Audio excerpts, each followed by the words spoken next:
bilangkan lagi sekali mengenai buku yang telah ditulis Singapura ini, buku Contesting Millennials ya, mengatakan Melayu ini tidak wujud.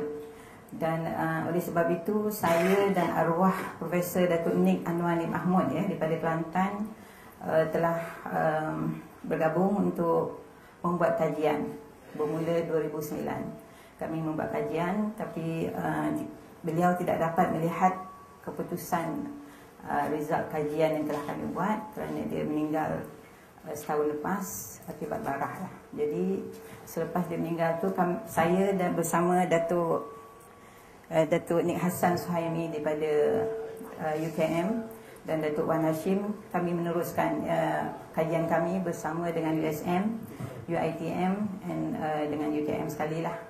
Ya, dan kami telah pun membuat suatu convention di PWTC pada 21 bulan Januari tahun lepas, diresmikan oleh TPM sendiri untuk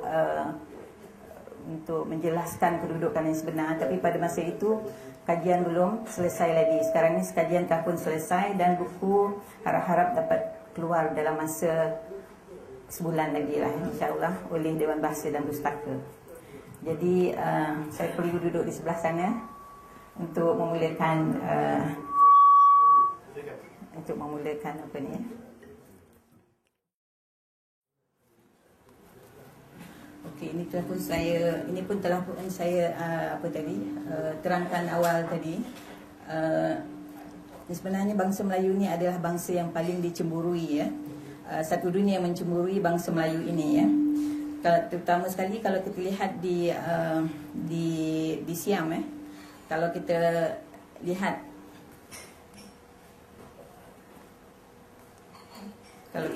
dia punya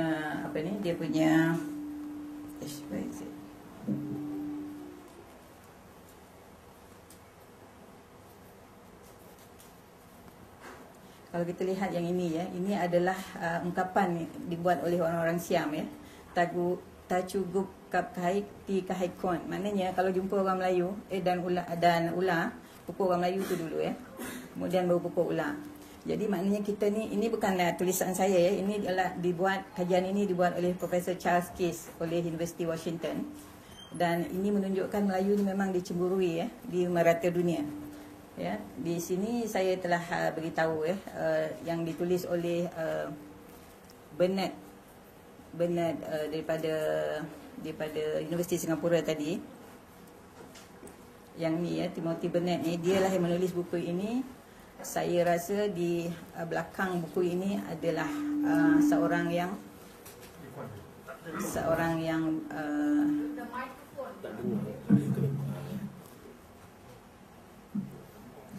berpengaruh ya di belakang buku ini. Sebenarnya Melayu itu apa maknanya ya? Melayu itu bermakna orang gunung ya. Sebenarnya Melayu itu adalah bahasa Parsi ya. Apa saja yang disebut di dalam sejarah-sejarah lama, terutama sekali di Cambodia ataupun di Champa ataupun di bahagian Semenanjung Tengah Melayu, banyak perkataan yang bermaksud gunung ya. Macam Salendra itu adalah orang Jawa yang sebenar daripada Funan.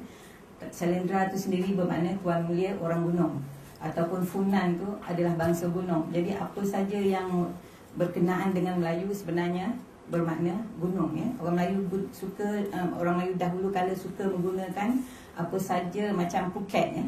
Phuket tu adalah negeri Melayu. Jadi Phuket tu adalah bukit. Jadi apa saja ada kena-mengena dengan gunung. Jadi bolehlah kita istilahkan Melayu atau Melayu itu sebagai gunung ya. Sebab kalau kita ikut sejarah-sejarah lama mengatakan Melayu ni adalah daripada nama sungai, daripada nama kerajaan kecil. Jadi kita agak tidak kuat ya, tidak kuat dia punya maksud itu. Jadi bila kita buat kajian yang lebih mendalam, kita dapati Melayu itu sebenarnya adalah nama yang paling lama, nama yang paling kuno yang pernah kita ketahui lah, adalah ini yang sebenarnya ya. Nama Melayu ni adalah nama gunung. Jadi kita lihat di sini ya, Melayu penyebaran Melayu itu, luasnya penyebaran Melayu itu adalah kita lihat di sini, Malaysia, Indonesia, Papua New Guinea sampai ke Hawaii. Kalau kita tengok di Hawaii itu, kita tidak percaya yang di situ adalah orang Melayu. Tapi kalau kita lihat dia punya, kalau kita nak pergi bilik air, ditulis kat situ ya, dia tampal kat situ, kita tulis kat sini toilet. Tapi di sana ditulis bilik tahi ya, bilik tahi ataupun jamban. Jadi dia masih menggunakan lagi perkataan-perkataan Melayu klasik ya, ataupun Melayu kuno. Jadi kita sini tidak mengetahui, orang di Melayang maknanya tidak mengetahui Melayu sebenarnya jauh sampai ke Madagaskar. Madagaskar ini kumpulan ataupun populasi Melayu boleh dikatakan 90%. Ya, yang 10% itu adalah kacukan daripada Perancis ataupun daripada Afrika.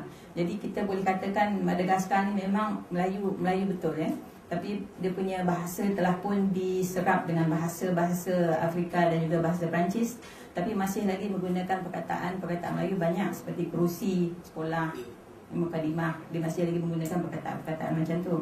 Sama juga di New Zealand masih lagi menggunakan, maksud saya orang Melayu lah ya, orang Melayu Polinesia di situ. Ada sebanyak 700,000 orang. Dia masih menggunakan lagi bahasa-bahasa Melayu. Sama juga di pulau-kepulauan Pasifik di sini, di Solomon Island, Vanuatu ni semua, ataupun di Tonga, semua kita will be surprised dia masih lagi bercakap bahasa Melayu. Tapi cara dia bercakap, twang dan buai dia bercakap tu, kita tak perasan yang itu bahasa Melayu. Tapi kalau kita dengar tu, itu sebenarnya dia bercakap bahasa Melayu ya. Jadi di situ kita boleh dapat membuat satu sanggahan terhadap penulisan contesting millennials itu sendiri, kerana bahasa itu sendiri yang telah, bahasa dan bangsa itu sendiri telah menyebar begitu luas ya. Boleh dikatakan 1/6 lilitan dunia.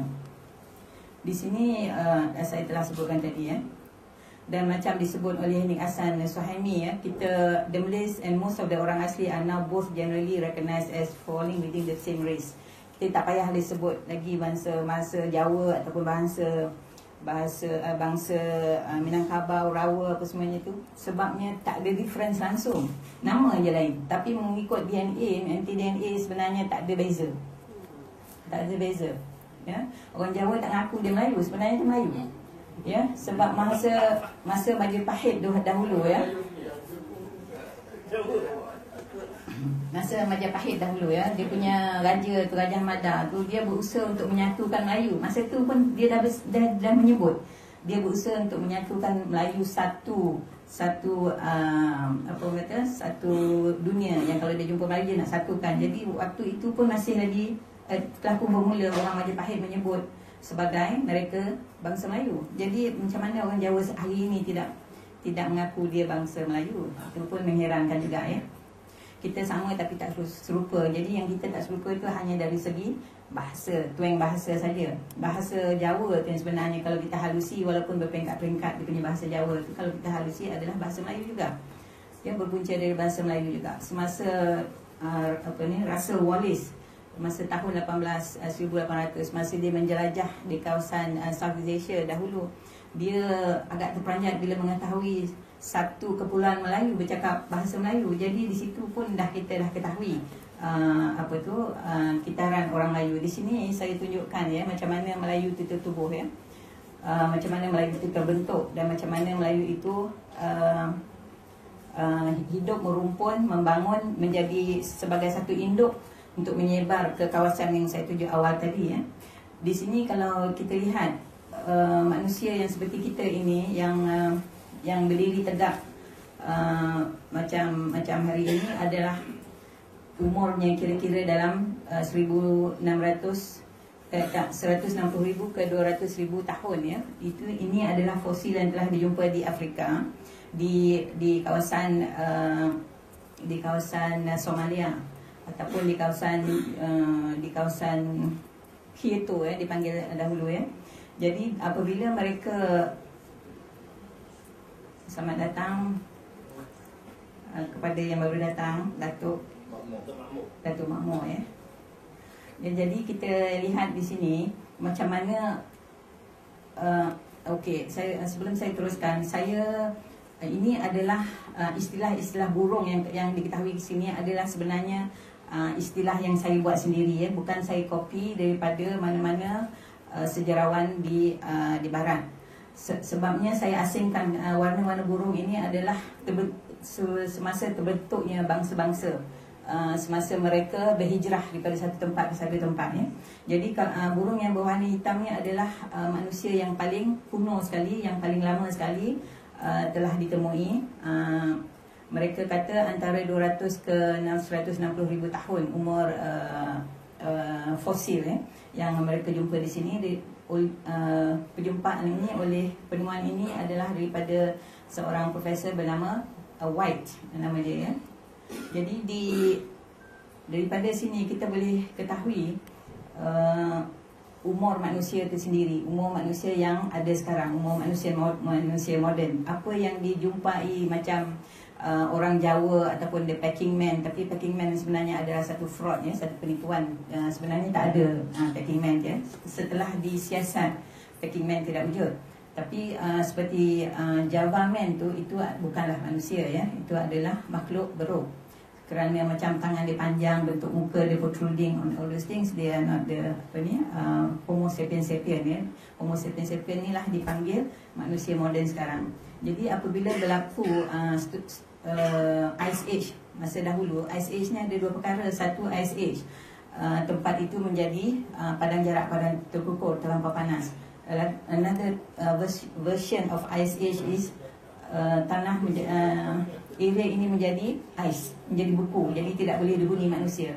Sewaktu Ice Age, masa zaman ini 85,000 tahun dahulu, di sini tidak ada air lagi. Boleh dikatakan tasik-tasik di Malawi itu semua dah kering. Jadi penduduk di sini berhijrah ke Saudi Arabia. Jadi mengikut Profesor Martin Richard, apabila telah membuat kajian daripada haplogroup adalah moyang-moyang yang terpisah. Jadi di Saudi Arabia didapati sebagai pentas penyebaran manusia. Di sinilah kita dapat ketahui penyebaran kaum-kaum dan etnik-etnik yang berbeza pada 85,000 tahun dahulu. Jadi apabila setiap kali cuaca berubah, masa itulah penyebaran manusia menjadi. Jadi boleh dikatakan apabila di sini panas, di sini savana, tapi after some time, boleh katakan 1000 tahun kat sini pula menjadi cuaca panas. Jadi orang mula travel di pesisir pantai, mengikut pesisir pantai. Setiap kali tempat yang dia stop, terjadi satu tamadun di situ, setiap satu perhentian. Jadi apa yang kita boleh lihat di sini, apabila manusia sampai ke benua Sunda ni, lebih kurang 10,000 tahun punya perjalanan sampai ke sini dalam masa 75,000 tahun ke 60,000 tahun dahulu. Jadi kita boleh ketahui siapa yang datang di sini pada waktu ini. Jadi saya dah penerangkan di sini tadi mengenai the first staging of distribution of manusia tadi. Di sini kita lihat tiada penyebaran di tempat lain. Sebabnya semua bahagian dunia ini tidak boleh dihuni kerana penuh dengan ais. Jadi pendudukan manusia hanya di benua Sunda. Tidak salah kalau masa orang dulu mengatakan benua Sunda ni adalah satu tempat sebagai gene pool, di mana pembenihan bangsa-bangsa asing terjadi. Tapi banyak orang tidak bersetujui. Itu yang macam saya sebut tadi, banyak bangsa asing yang merasa cemburu bila diketahui selepas menjalani beberapa kajian didapati Melayu ni benar-benar wujud. Yang Melayu ini juga membenihkan bangsa-bangsa asing. Saya pernah disaman oleh Malaysia kini kerana dikatakan ada-adakan fakta. Tapi bila saya saman dia balik, dia minta maaf. Sebab bangsa sejarawan sebelah barat pun mengatakan kajian yang sama juga.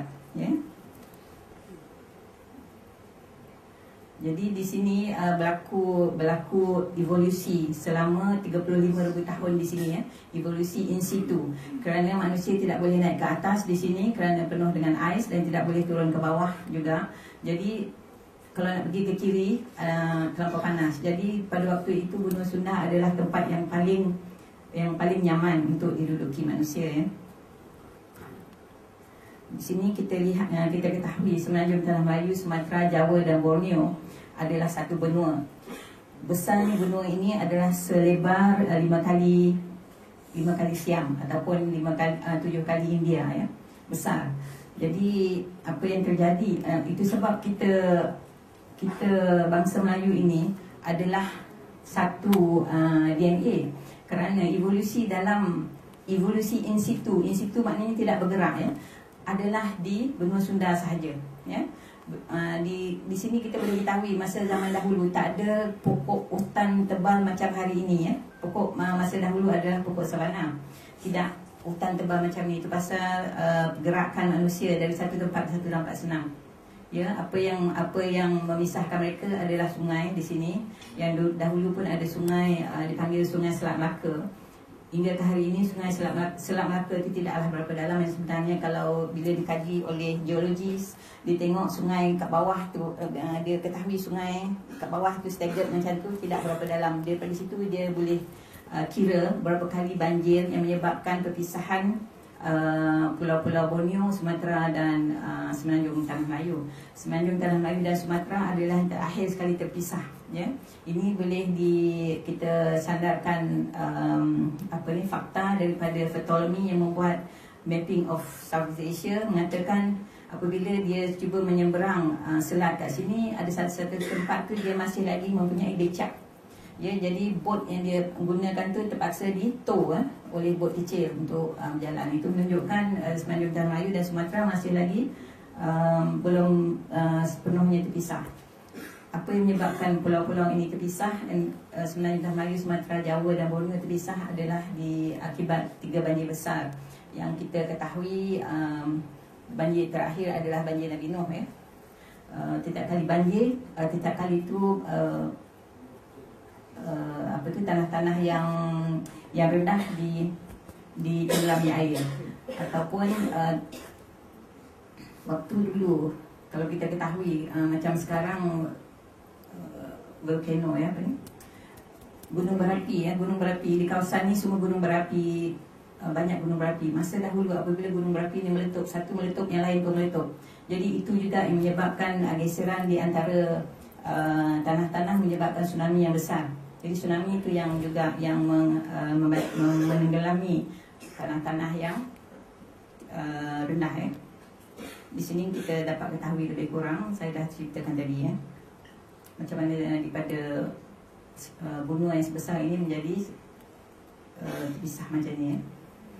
Dan di sini pun saya telah ceritakan tadi macam mana setiap kali penyebaran manusia apabila cuaca berubah terjadi temadun ya. Temadun ini ada temadun yang telah temadun kuno seperti Harappa, Mesopotamia semuanya. Dan lepas tu barulah Benua Sunda ya. Tapi sebenarnya Mesopotamia selepas Benua Sunda ya. Penyebaran semula yang menyadikan Mesopotamia. Nanti saya ceritakan nanti ya. Di sini kalau kita ketahui ya, daripada yang saya terangkan awal tadi, dari penyebaran daripada Afrika ni, dia sampai di pesisiran pantai, tempat yang utama ya. Kalau mengikut mtDNA, saya terangkan a little bit on mtDNA ni. mtDNA adalah lebih halus daripada DNA. Kalau kita percaya DNA yang kita boleh mengetahui ibu bapa kita, anak kita, cucu kita, datuk nenek kita, mtDNA lebih halus daripada DNA. Dia boleh kita boleh mengira daripada fosil, daripada tulang yang dijumpai, kita dah boleh tahu umur fosil itu, dan daripada macam orang asli yang hidup, kita pun boleh mengetahui usia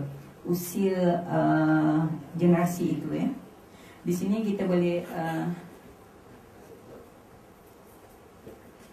selamat datang lagi pada Tan Sri ya. Kami dah jauh sikit dah. Okey, dari penyebaran yang pertama dari Afrika ni tadi ya, tempat yang pertama. Jadi kita bukan buat cerita-cerita ni cerita suka-suka. Jadi kita mengikut kiraan DNA. Daripada kiraan DNA di sini adalah yang antara yang tertua, antara yang tertua, dan sebelum dia menyebar.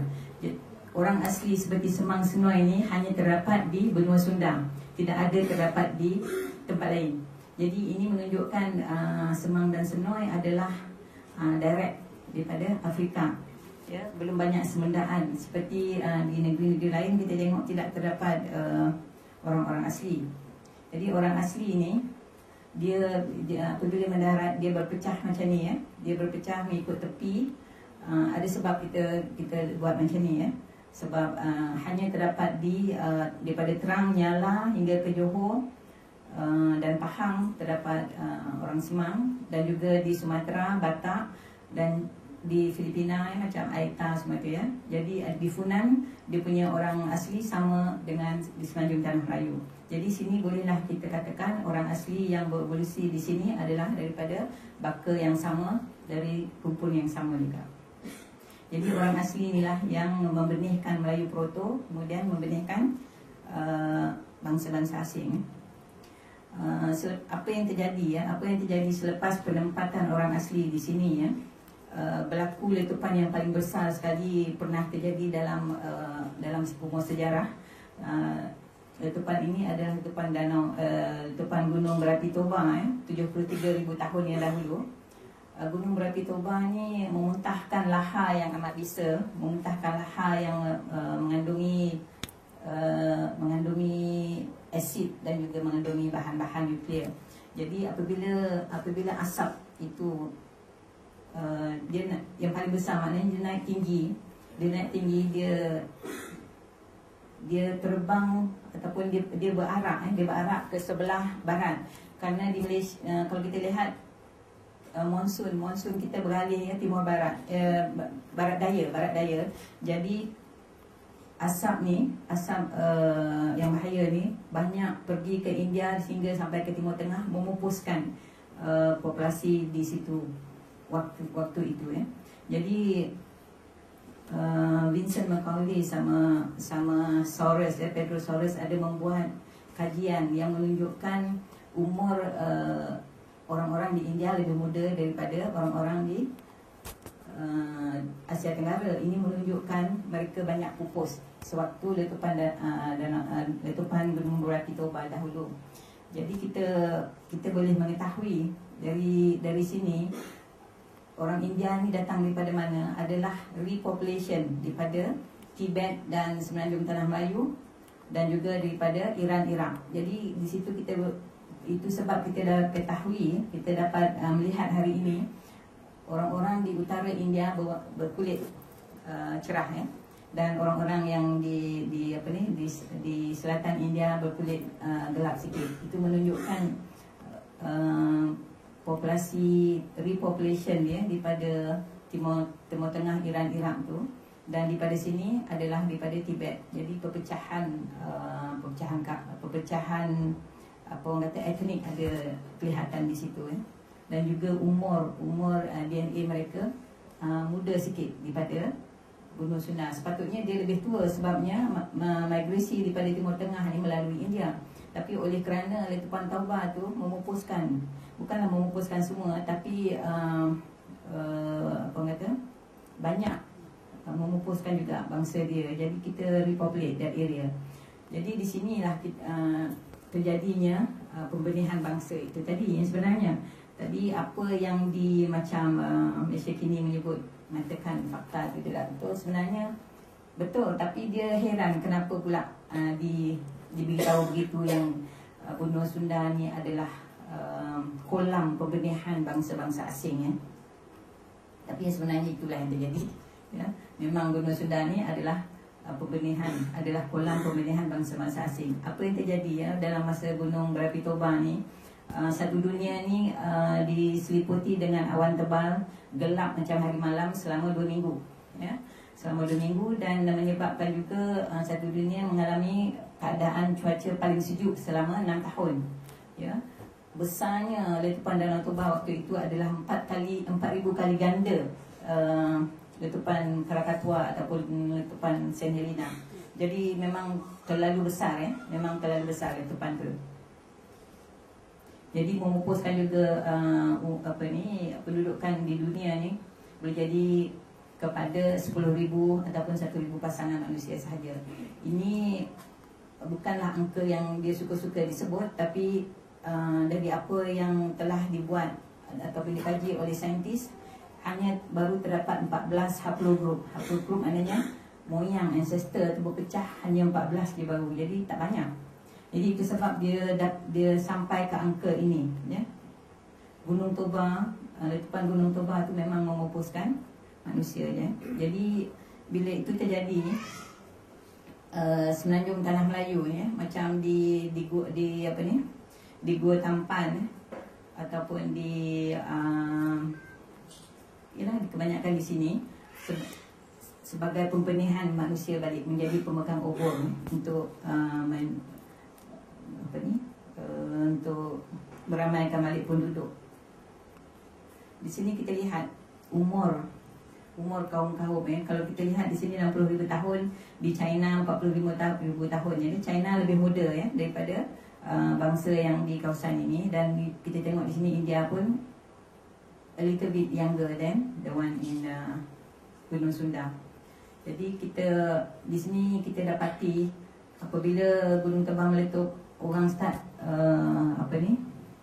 evolusi balik, dan barulah dalam masa berapa ribu tahun itu pendudukan semula terjadi. Di sini kalau kita ketahui ya, kalau kita boleh lihat yang hitam ni Semang. Sebelum saya teruskan ya, sebenarnya kita ni memang daripada Semang ya, kita bukan terjun daripada langit ataupun kita memang direct sampai daripada Timur Tengah kita dah jadi orang Melayu, tidak ya. Kita adalah Semang, itulah datuk nenek moyang kita ya, Semang dan Senoi tu.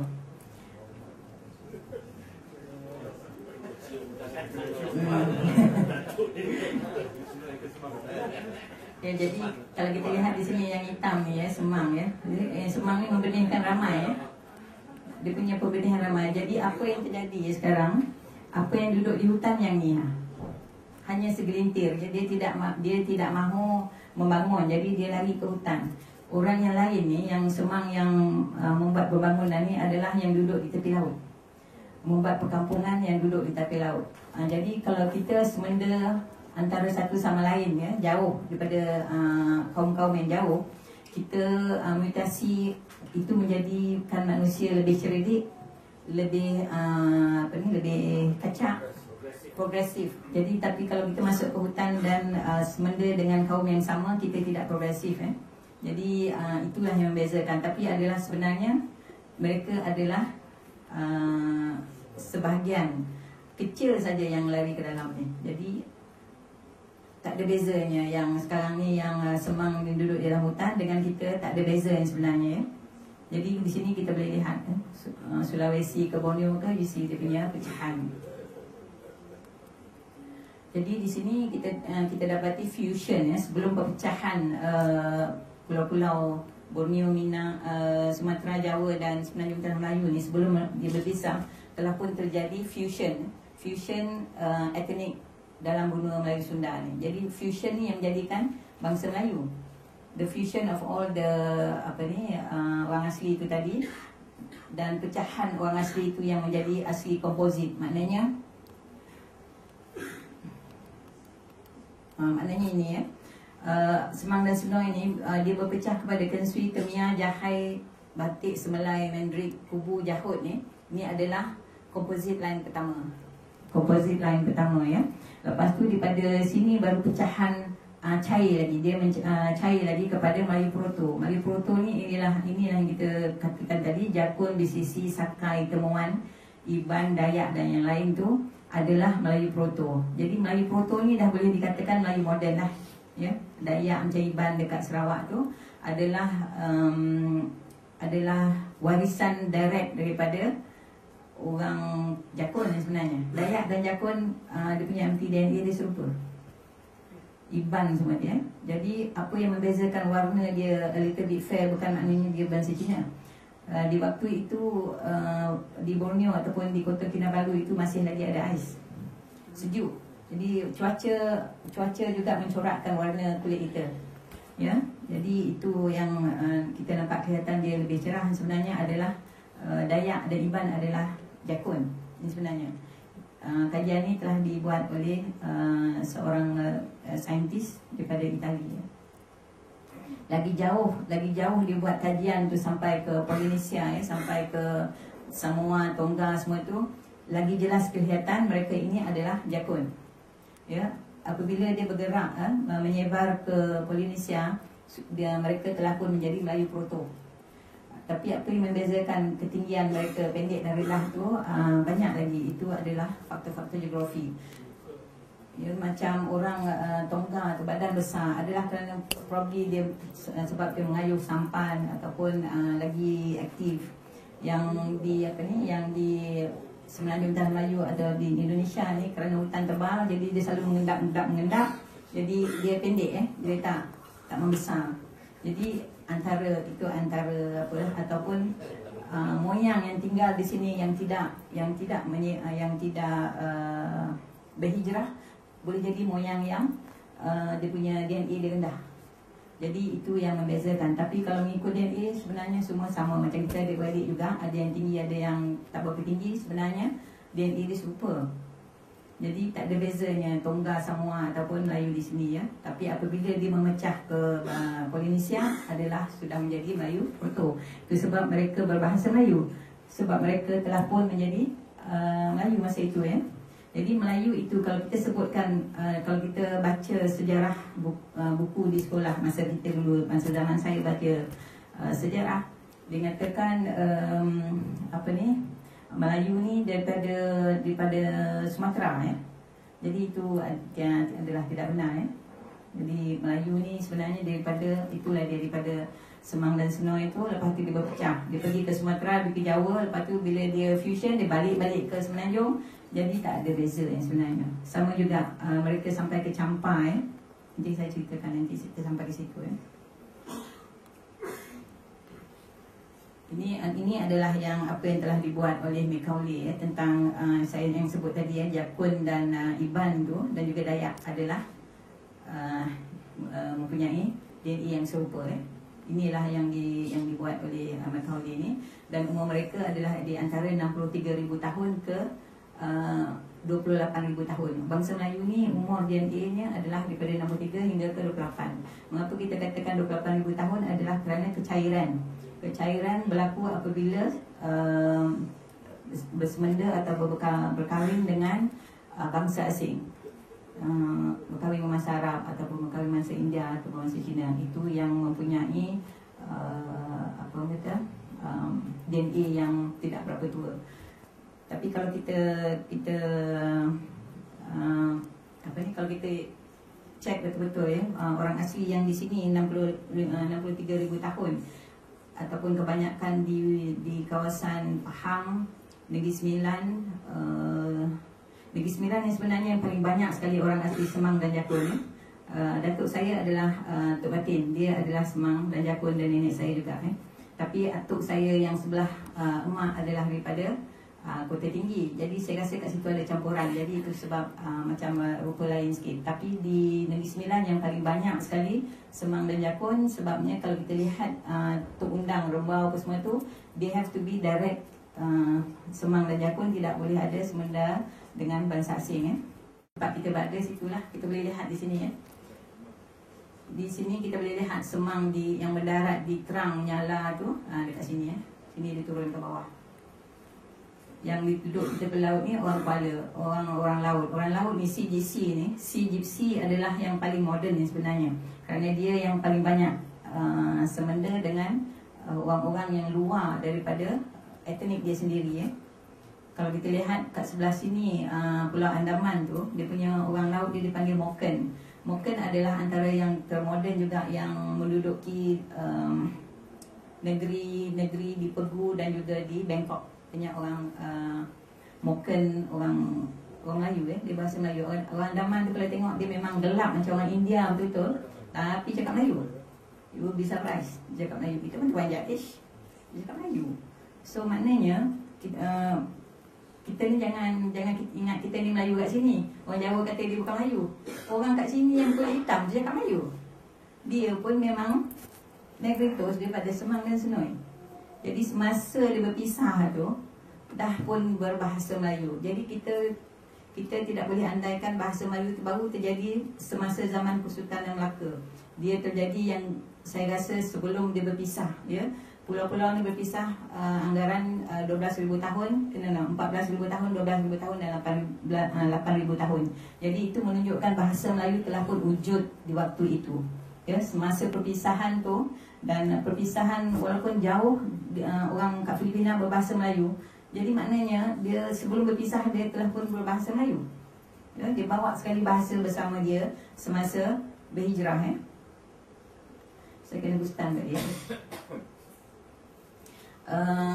Kajian genom ya, kajian DNA ni mula diadakan oleh dibangunkan oleh Amerika pada tahun, kita lihat sini 1963 oleh Francis Collins, dan dengan kerajaan United States, kerajaan Amerika membelanja 3 bilion dengan belanja yang banyak selama 15 tahun. Dan kajian ini adalah konsortium universiti-universiti daripada UK, France, Germany, China, India, dan ada juga yang daripada Asia Tenggara ya.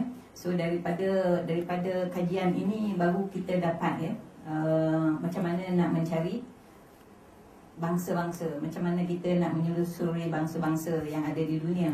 Jadi bukanlah senang. Selepas kita mengetahui pasal DNA, selepas tu tak tahu lagi pasal mtDNA. mtDNA ni baru saja dijumpai ya. Jadi apabila dah selesai kajian, sudah berjaya, masa tu Presiden Clinton mengatakan kajian ini terlalu berharga, jadi tidak boleh dipaten. Jadi oleh kerana kajian itu dijalankan juga oleh biotech heavy Nasdaq maknanya private corporation juga membuat kajian yang bersama. Jadi apabila Presiden Clinton kata tidak boleh dipaten kerana terlampau mustahak segala dunia mengetahui pasal ni, jadi orang kata heavy Nasdaq kat situ mengalami kerugian overnight 50 billion. Dia terpaksa tutup office. Jadi inilah yang ditanggung oleh Amerika untuk mengganti balik kerana mereka tidak paten ini. Jadi semua universiti satu dunia dapat diberi secara free oleh Amerika untuk meneruskan kajian sequencing, they call it sequence genome. Jadi di Malaysia sequencing of the genome ni dijalankan oleh Universiti Sains Utara. Ya, Dr. Zafarina dan Dr. Azmi dan beberapa doktor lagi bersama dengan Universiti Huddersfield, Universiti Huddersfield daripada UK. Jadi di sini lah baru kita ketahui yang umur DNA orang asli itu 63,000 tahun, dan kita adalah di antara in between 63,000 tahun ke 28,000 tahun tu, depending on where your stay and macam mana you punya family punya family tree sama ada semundaan dengan bangsa-bangsa asing. Jadi di situ kita boleh ketahui kalau in fact sekarang ni telah pun ada di Singapura, di UK, kita boleh pergi bagi kita punya darah ataupun you do DNA swab, and kita dah tahu dah berapa umur usia DNA kita yang sebenarnya. Kita boleh sekarang kita boleh ketahui dalam masa 1 hari. Sekarang ni telah pun diadakan satu teknik untuk mencari umur DNA kita. Okey, di sini apabila Semang dan Senoi ini menjadi Melayu Proto, semasa Melayu Proto lah perpecahan ini berlaku, yang negeri China dah boleh dihuni manusia balik ya. Jadi di sini kita boleh ketahui Melayu Proto ni menyebar ke Jepun. Kita tengok sini ya. Ni Formosa ya. Ni Taiwan. This one is Taiwan. Ini kat tepi-tepi Formosa tu. Ini di Japan dan lain-lain. Dan daripada Melayu Proto di Gunung Sundang ni turunlah ke sini ya. Inilah dia Melayu yang kita katakan tadi, yang orang Jawa kata dia bukan Melayu, tapi sebenarnya inilah tok moyang dia. Sama juga macam kita ya. tok moyang dia daripada sini ya. Dia turun ke semua bangsa-bangsa ini dan terus ke pulau Polinesia, dan daripada sini terus ke ni Polinesia Timur, sini ke Madagaskar dan Micronesia ni ya, Filipina juga. Jadi semua daripada satu rumpun ini, daripada satu baka, daripada satu moyang ya. Di sini kita ketahui ya, bahasa kita selepas of course bila orang travel daripada Middle East, daripada Timur Tengah ke benua Sunda masa itu, seseorang telah pun mempunyai sesuatu bahasa asas ya. Kita ketahui di Afrika masa zaman kuno dulu dia bahasa Click language ya. Dia menggunakan lidah ya, Bang. Itu adalah Click language. Jadi cara dia menggunakan lidah tu adalah satu-satu bahasa dia. Tapi apabila sampai di benua Sunda, jadi bahasa tu menaik taraf lama-kelamaan jadi berbagai bahasa ya. Bila di sini bertukar bahasa, bila di sini bertukar bahasa, bila di benua Sunda dia bertukar menjadi bahasa Melayu ya. Jadi bahasa Melayu tu apabila terjadi dan sebelum perpisahan penyebaran bangsa ni terjadi, berlaku lagi satu fenomena, iaitu bangsa Aryan. Bangsa Aryan yang membawa bahasa Sanskrit. Banyak orang tidak mengetahui dahulu bahasa Sanskrit dia mengatakan adalah bahasa India. Bahasa Sanskrit sebenarnya adalah bahasa Parsi ya. Bahasa Parsi yang juga digunakan oleh India. India mengatakan Sanskrit adalah bahasa dia, tapi itu tidaklah benar. Sejarah perlu menukarkan buku-buku sekolah, dan sekarang semua orang sudah pun mengetahui yang bahasa Sanskrit adalah bahasa Aryan ya. Bahasa Sanskrit adalah yang kita sebut sekarang macam mukalimah, syurga, itu adalah bahasa Sanskrit ya. Negara, banyak lagi, banyak bahasa Melayu yang diserap bahasa Sanskrit ataupun vice versa ya. Bahasa Sanskrit ada juga menyerap bahasa Melayu. Jadi di sinilah the completion ya of bangsa. Apabila bangsa Aryan turun ke bawah, bangsa Aryan ni adalah keturunan Nabi Ibrahim yang sebenarnya ya. Anak Nabi Ibrahim ya, yang pergi yang berhijrah ke Parsi adalah dengan isteri yang bernama Keturah. Ya, dia adalah berbangsa Madian. Ini bangsa Madian yang kita sebut Medis daripada, kalau kita lihat dalam Al-Quran surat Al-Kahfi ya, Zulkarnain Agung adalah berbangsa Madian, berbangsa Medis, dan dia juga berkahwin dengan orang di sini. Jadi apabila Zulkarnain Agung menjelajah sampai mengikut Quran, dia menjelajah daripada daripada matahari jatuh ke matahari terbit. Maknanya dia travel daripada sini ke sini. Boleh jadi semasa itu dia membawa dengannya bangsa Aryan itu juga. Jadi kita sebut itu sebab orang Timur Tengah menyebut orang di sini, orang di benua Sunda sebagai Bani Jawi ya, bukannya bangsa Melayu. Jadi Jawi, Bani itu bermaksud roots ya, moyang. Jawi itu adalah tanah Melayu. Jadi kita bila kita sebut Melayu itu sendiri, kita adalah daripada campuran adunan Aryan juga ya. Jadi yang untuk mencukupi bangsa Melayu Tulen tu adalah semendaan dengan bangsa Aryan. Bangsa Aryan ni selepas Zulkarnain Agung, saya rasa banyak lagi apa orang kata pedagang-pedagang Arab yang datang kemudian juga membawa bahasa yang sama dan menyemenda dengan ataupun duduk di Asia Tenggara. Jadi itu yang kita katakan sebagai Melayu Tulen ya. Saya lupa tadi di sini saya ada kalau di sini ya. Kalau sini ya, bila kita dah sampai ni ya, macam ni ya, di komposit Melayu Proto Jakun semua ni, dan turun ke Biduanda.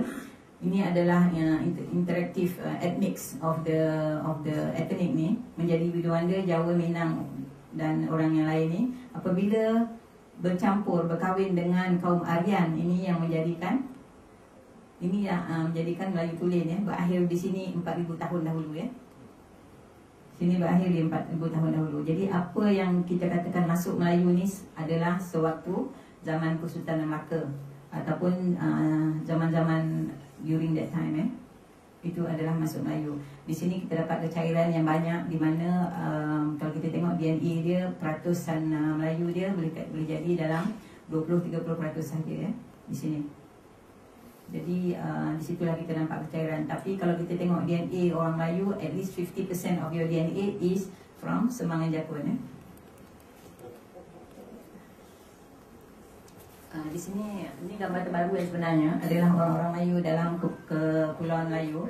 Ini adalah orang Ragla ya, orang Campa yang susah. Ya, ni ada gambar baru daripada saya pinjam daripada seorang bangsa Perancis ya. Kita lihat memang muka dia bangsa Melayu, tapi di sini kita tengok Melayu yang Islam. Ini Melayu yang bukan Islam.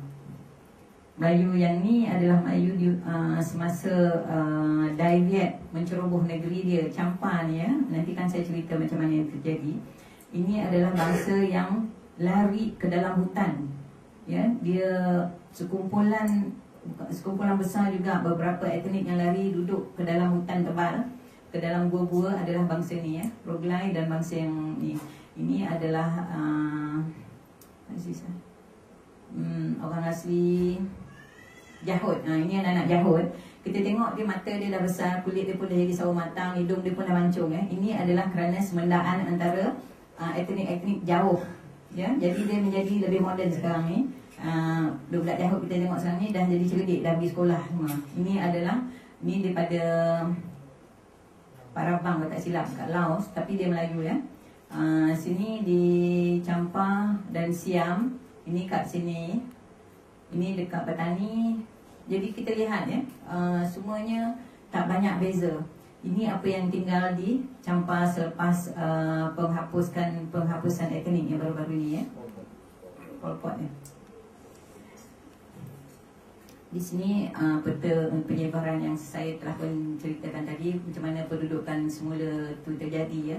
Apabila pulau-pulau berpecah, orang-orang pun menyebar ke bahagian-bahagian di dalam ini. Kita boleh lihat sekarang ni, yang biru sampai ke sini, yang kuning sampai ke sini. Yang kuning ni sama yang ungu ni naik sampai ke Amerika. Sekarang ada seorang saintis Itali juga yang membuat kajian mengatakan orang Red Indian itu adalah orang Melayu daripada DNA daripada DNA terang nampak macam dia daripada sini ya. Jadi penyebaran bangsa kita tu amatlah luas. Itu yang dicemburui ya oleh Singapura sebenarnya. Jadi itu sebab dia menulis buku tu, Contesting Balinese tu. Saya pun heran. Kalau kita tengok, kita satu bangsa yang agung, satu bangsa yang amat besar Di sini apabila menjadi penyebaran tu, ni adalah satu bot yang popular masa dahulu. Masih lagi digunakan di Tonga, Samoa masih menggunakan bot macam ni Inilah bot-bot ni lah yang digunakan apabila mereka menyebar ke pulau-pulau yang lain termasuk ke Madagaskar. Dia menggunakan bot yang macam ni juga, ataupun boleh jadi yang lebih besar sikit daripada ni Tapi apa yang kita lihat di Sulu dan juga di Tonga, Samoa, Vanuatu semua menggunakan, sampai ke hari ni menggunakan bot yang sama. Sama juga di Hawaii masih lagi menggunakan bot yang ni. Dan sebenarnya ini dimulakan bot ni dimulakan saya rasa di Kelantan dan di Sulu. Lepas tu dia menyebar. Ini apabila banjir terjadi, semua orang buat rumah tinggi-tinggi disebabkan oleh banjir tadi yang disebut tadi Dan lepas tu tiang tu menjadi lebih rendah. Dan sekarang kita lihat banyak rumah Melayu tidak bertiang. Jadi saya akan nyatakan nanti kenapa sebab rumah Melayu tidak bertiang sekarang Di sini kita lihat orang Melayu di Campa dahulu, sekarang ni kita panggil Vietnam. Dahulu pada 4,000 tahun dahulu, ini semua adalah Melayu ya. Di sini puncanya orang Jawa, sebab sini ada satu pekan bernama Jawana ya, kat sini Jawa. Orang Funan ni pun sebenarnya orang Jawa. Salendra tu menggelar diri mereka Jawa ya. dia yang apabila ditumbangkan oleh orang Thai kat sini, dia lari ke Jawa. Jadi Jawa tu berpunca pada sini, berpunca pada situ. Tapi sebenarnya kita boleh saya membuat saya tanya profesor saya, boleh ke buat satu hipotesis mengenai orang Jawa ni. Sebabnya ibu saya dulu pernah menceritakan orang Jawa ni pakar membuat parit. Memang dia pakar membuat parit. Kemana dia pergi pun, kalau nak buat parit, panggil orang Jawa dia dah. Dia memang pakar buat parit. Jadi kalau kita lihat ya, di Red River Delta ni, Red River Delta ataupun di OCEO sama di Funan dan juga di Langkasuka di sini ya, dia punya peparitan ni memang hebat. Ya, peparitan ni digunakan untuk membuat peparitan untuk menanam sawah ladang padi, dan juga untuk menjadi kita panggil benteng ya. Benteng dia buat macam apa tu? Adakah? Benteng lah ya. Benteng. Jadi yang buat kolam keliling tu sebenarnya adalah orang Jawa. Jadi kita boleh tafsirkan orang Jawa sebenarnya berpunca di mana. Sama ada di sini dia berpindah ke Langkasuka dan ke Perlis ya, sebelum pergi ke Jawa. Jadi Jawa janganlah sebut dia bukan orang Melayu, sebabnya memang dari sini pun ya, dari sini ya. Jadi kita nak tahu, bila kita cek betul-betul memang dia memang pakar. Di sini kita boleh lihat dia memang pakar buat parit. Kat mana ada parit, kat situ orang Jawa banyak ya. Di sini paling banyak sekali parit. Memang banyak sekali orang Jawa kat sini di Red River Delta ni. Yang mana ada tamadun Dongson dulu. Sebenarnya tamadun Dongson itu adalah tamadun Melayu, bukanlah tamadun bangsa Cina ya. Adalah tamadun bangsa Melayu, nanti saya cakapkan. Jadi saya ceritakan lebih kurang ya. Dahulu orang Melayu ni di sini penuh ya, berjuta kat sini ya. Jadi apabila terjadi pencerobohan pergaduhan bangsa Cina di sini, di Zhejiang dan Fujian ni, orang Dayak kat sini dia pergi lari ke at that time dipanggil Yunan ya. Annam, dipanggil Annam. Nak gerak balik ya. Okey, rugi kalau tak dengar. Okey, yang orang Dayak ni adalah daripada Cina yang sebenarnya telah menceroboh bahagian Red River Delta pada tahun 43 AD ya, tahun 43. Jadi kalau kita ketahui orang Melayu Funan di sini telah pun berada selama 4,000 tahun ya, ataupun lebih lama kita tak tahu, tapi mengikut gendang Dongson umur dia tu 4,000 tahun. Jadi kalau orang dah ada sini 4,000 tahun, boleh jadi dia punya civilization tu started very much earlier sebenarnya ya. Jadi kalau kita ketahui di sini, orang apabila orang Dayak masuk ke dalam menceroboh kawasan utara Champa ni dan membunuh ya, ataupun kita katakan menyembelih, because it was a massacre, about few hundred thousand mati. Jadi orang Melayu di sini lari ke Hui. Kat sini ada nama satu tempat dipanggil Hui. Daripada situ yang dia kata bertukar nama Annam kepada Champa ya. Sebenarnya dia punya pendudukan bangsa Champa ni sampai ke atas ni. Tapi apabila berlaku pencerobohan dan pembunuhan, jadi bangsa Melayu menyusut dia punya tu, dia lari ke sini. Daripada sini dia form tukar nama Champa. Jadi lama-kelamaan selama 800 tahun Dayak dia mengganas ya, dia turun ke bawah sampai habis pupus orang Melayu Champa ya. Kalau diikutkan daripada 2 juta, kalau kita ikutkan 2 juta untuk selama 2000 tahun, dikatakan 80 juta dah sekarang orang Melayu Champa. Tapi apa yang tinggal di sini adalah 40,000 sahaja ya. Orang Melayu Champa dah habis pupus. Jadi kita sini di Malaysia tidak prihatin yang sebenarnya apa yang terjadi di Champa ya, apa yang terjadi pada orang Melayu di sana. Apabila mereka lari sebagai pelarian, ingat tak kalau dulu masih ada lari di Terengganu, di kepulauan apa tu? Bidong dulu, sebenarnya itu adalah Melayu ya. Adalah Melayu Champa yang tidak diterima oleh Malaysia. Sebab Malaysia tidak perhatian, nombor satu. Nombor dua, Malaysia tidak mengetahui yang tu orang Melayu ya. Jadi oleh kerana itu mereka kebanyakan Melayu yang di Pulau Bidong dulu sekarang ni berada di Germany ataupun di Amerika, di LA ya. Di Perancis, kebanyakan di LA lah. Jadi kita sayang lah, kalau kita ambil dulu tu kiranya ramai juga lah ya, few hundred thousand yang balance baki tu, separuh lari ke Cambodia, yang separuh ni lari sebagai pelarian ke Pulau Bidong dulu ya. Itu adalah Melayu. Kalau Cina dia tidak akan lari, Cina dia tidak dihalau oleh Vietnam daripada itu ya. Jadi dalam tahun 1883 kalau tak silap saya, pupuslah bangsa Champa di sini ya, dan mereka berpindah di Cambodia.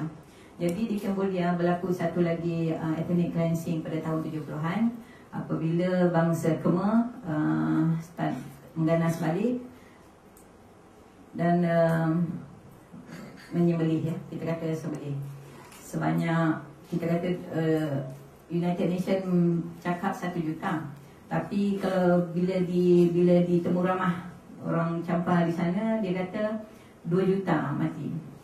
Jadi daripada baki yang tinggal tu sekarang ni tinggallah 100,000 ya, daripada juta yang lagi pada sini tinggal 200,000. Malaysia dah ambil 7,000 orang Champa in stages, sebanyak 7,000 lah. Jadi kita ketahui sekarang ni macam mana pencerobohan daripada atas turun ke bawah ya.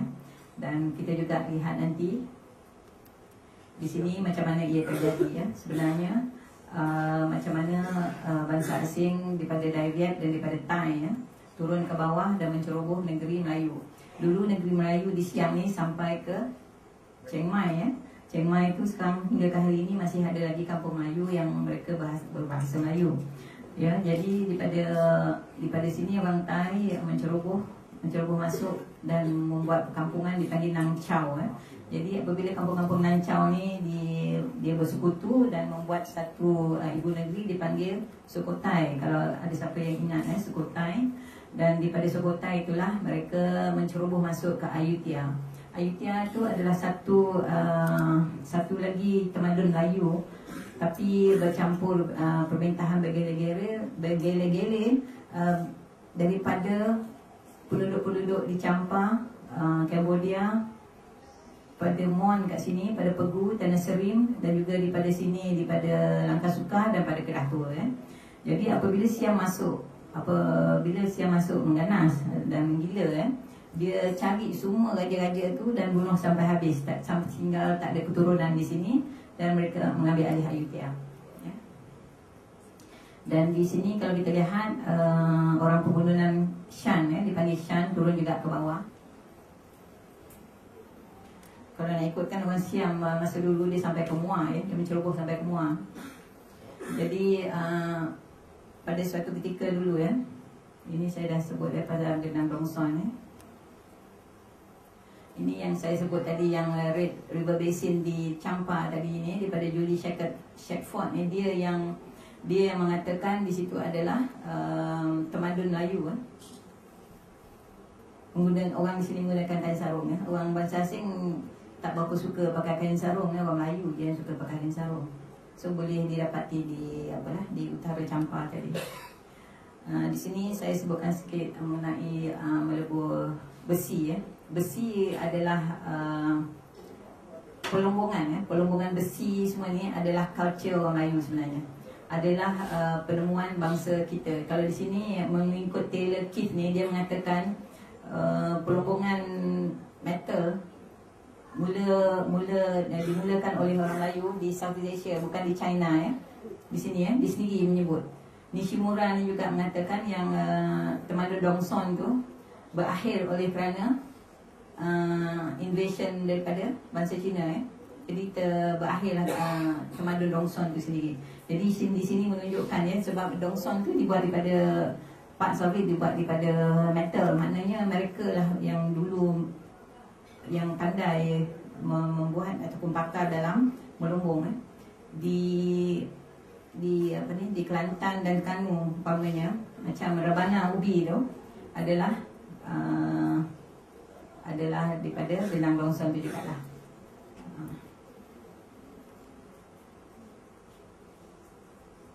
Ini yang saya sebutkan tadi, bangsa Melayu ada pakar dalam banyak bidang ya. Terutama sekali budaya maritim, terulung, pelumbung terulung kelompok emas, timah, semua adalah kita adalah bangsa yang terulung. Tapi apa yang terjadi adalah kerana kita, kepakaran kita telah banyak pupus sebenarnya di sembelih. Jadi saki baki apa yang tinggal sekarang ni, orang British duduk kat kampung. Ya, nanti kita sampai kat situ ya. Jadi cerita ni bukan kita yang pandai-pandai cakap ya. Banyak bangsa barat sendiri juga yang membuat kajian tentang ni ya. Di sini kita lihat ya, bila saya cakap pasal emas tadi ya. Saya cakap pasal emas tadi. Di sini kita boleh lihatlah emas ni. Semua ni telah pun diambil oleh orang British dan orang bangsa asing, bangsa Cina Semalaya. Kita tengok orang asli pakai emas macam mana. Dia cucuk emas tu bergetul-getul dengan tali apa ya? Tali kain tu panggil apa? Tali tangsi ya, tali tangsi. Jadi orang asli Melayu Proto dululah yang mula-mula sekali melembung emas ya. Kita boleh lihat juga dalam the Book of Gates ya, di Mesir dia mengatakan Nabi Sulaiman datang ke bahagian timur Semenanjung dan juga Sumatera untuk mengimport emas. Dan Nabi Sulaiman ya. Jadi kita boleh lihat macam mana kita punya banyak emas dulu. Tapi sayang ya, di antara semua syarikat-syarikat yang membuat melembung emas hari ini, tidak seorang pun yang ada bangsa kita.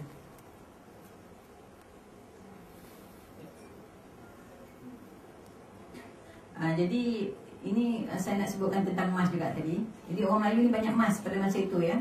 Tapi oleh kerana bangsa macam bangsa Cina ni terlampau cemburu ya, dan terlampau tamak, dan apabila dia menceroboh campar, diambilnya sekali 1 juta pound emas kepunyaan dia campar. Oleh kerana itu campar negeri dia menjadi miskin kerana tabungan emas dia habis dibawa oleh Cina ya. Dan menurut Walters juga Sriwijaya turut membantu Cina dengan pemberian emas masa time Melayu Sriwijaya ya. Di sini juga saya ingin nyatakan lebih kurang sedikit ya, tahun 52 seorang British mengatakan Malaya ni sebagai trofi orang British ya. Kerana apa saja yang ada di Malaya adalah sumber kekayaan untuk bangsa asing. Tapi kita continue to be miskin ya. Ini kita boleh lihat pada sinilah 85% hasil yang diperolehi semua hantar balik ke Britain ya. Dan semua agensi-agensi besar adalah milik Eropah yang membuat peladangan ataupun membuat perlombongan, semua adalah daripada mereka juga lah. Jadi daripada sini yang menulis ni adalah Mark Curtis ni yang bongkar rahsia semua ya. Sebenarnya apa yang terjadi kat sini orang Melayu sendiri tak tahu ya. Kita yang mengayakan bangsa-bangsa asing, mengayakan negara-negara asing. Termasuk apa yang terjadi baru-baru ini saya katakan baru kerana ini berlaku pada tahun abad ke-19 ya. Dr. Sun Yat-sen ni menghantar balik segala kekayaan daripada emas dan timah balik ke China. Masa tu China mengalami kebangkrutan ya.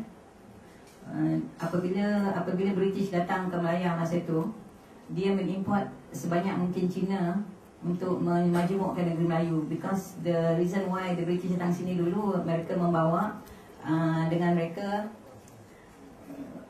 agama Kristian. Jadi masa itu adalah time crusade. Jadi apabila dia sampai dah terlambat, dah terlewat kerana Semenanjung Tanah Melayu termasuk juga Siam masa itu dan termasuk juga Indonesia dan Filipin sudah bertukar kepada agama dan termasuk campar bertukar agama Islam.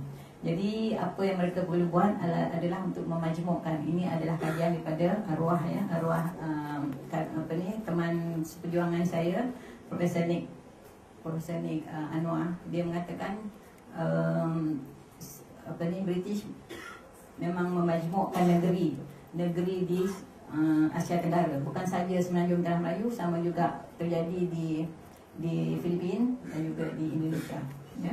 Jadi dia import sebanyak mungkin Chinese, mostly convicts dan daripada society riots ya. trials. Jadi itu sebab apabila mereka sampai ke sini, mereka garang ya. Dia mengambil alih semua perlumbungan kepunyaan orang Melayu, seperti di Lukut ya. Di Lukut adalah kepunyaan orang Melayu. Ya, jadi jemaat no. Dia bakar dia bakar the whole family. Seramai, kata silap saya, 2,000 orang mati kat situ. Lukut, they took over the whole perlumbungan tin kat situ ya. Lepas tu dia mengganas lagi di Rasah, di Seremban, sama juga yang berlaku. Jadi ada peperangan antara Melayu dan Cina di situ. Jadi di sini kita ketahui banyak bangsa dia ni terlampau tamak ya. Bangsa kita ni actually very accommodating ya. Bila bangsa mereka datang, kita bagi dia kerja. Tapi apabila dia dapat mengetahui yang itu adalah satu sumber kekayaan, dia menjadi lebih tamak ya. Jadi semua bukan satu, bukan dua semua dari situ, semua perlumbungan kepunyaan Melayu diambil alih secara paksa ataupun secara ganas ya. Berlaku juga di Perak peperangan antara Cina dengan Cina juga, tapi antara Cina Islam dan Cina bukan Islam pun berebutan tentang timah. Jadi di situ we lost all our minds daripada situ. Jadi Dr. San ni, Sun Yat-sen ni, dia orang Cina datang ke Melaya masa tu. Dia kumpulkan semua kekayaan di sini, dia hantar balik ke China. Jadi dengan kekayaan yang kita ada di Melaya ini, menghidupkan balik Qing Dynasty during that time ya, 1911 year revolution. Dari situ Cina membangun balik daripada kekayaan Melaya ya.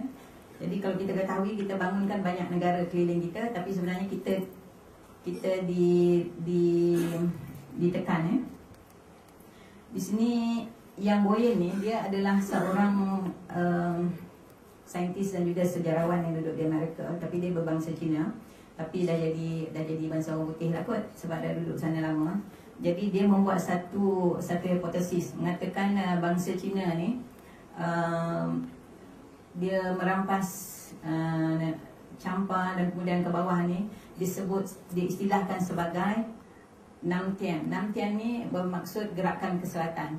Ini terjadi, kita boleh lihat tadi bila saya tunjuk yang awal tadi, macam mana bangsa Thai dan bangsa Dayak turun ke bawah untuk menceroboh masuk ke negeri-negeri jiran ya. Di sini dia sendiri telah menyahihkan ya apa yang kita ketahui hari ini ya, menjajah disengaja oleh dinasti Guian ni. Sehingga hari ini keluarga ini masih lagi memerintah Vietnam ya. Di sini yang saya dah cakap tadi ya, di sini adalah Ayutthaya. Ayutthaya ni kita dulu tidak mengetahui Ayutthaya ni adalah tamadun, satu tamadun bangsa sekeliling di sini, termasuk bangsa Melayu. Apa yang terjadi apabila Thailand membuat satu penulisan sejarah yang berlainan daripada apa yang sebenarnya, pihak kerajaan Perancis dan juga sejarawan Perancis telah membuka rahsia mengatakan sejarah Siam sebenarnya tidaklah benar. Ini terjadi apabila dia mengatakan dari dalam Ayutthaya ini adalah satu tamadun yang ditembok. Tapi dalam tembok ni ada 24 masjid. Apa yang kita kelihatan hari ini, masjid ni sebenarnya dah diuntuhkan, ditaruh kuil-kuil Buddha. Jadi sejarawan Perancis mengatakan sejarah ini tidak betul, sebab dalam lukisan Perancis terdapat banyak masjid ya. Itu menunjukkan memang banyak orang Islam dan bangsa Melayu di sini. Tapi orang Thai dia menidakkan. Jadi banyak sekarang ni sejarah-sejarah perlu diubah kepada sejarah yang betul ya. Sebenarnya Datuk Emeritus Nik Hassan Suhaimi, dia adalah di dalam komiti untuk rewrite most of the sejarah yang kita telah bangkitkan sekarang, kerana selepas 50 tahun mereka, most of the artifact become public domain ya. Masa dahulu di-classified, sekarang ni dulu classified item rahsia, tapi after 50 years independence, it's an international kind of thing that become public domain after 50 years. So banyak artifak-artifak sekarang yang kita ketahui. Dan bila kita bezakan dengan, kita bandingkan dengan sejarah yang kita belajar, banyak perbezaan ya. Jadi di sini apa yang berlaku di Ayutthaya ni adalah kerajaan bergelir-gelir daripada Kedah, daripada petani, pada apa ni, Keraburi ni, Tanah Seri macam saya cakap tadi lah ya, daripada Campar. Tapi apa yang ditulis dalam sejarah Thailand mengatakan di sini adalah Raja-Raja Thai yang datang daripada sini.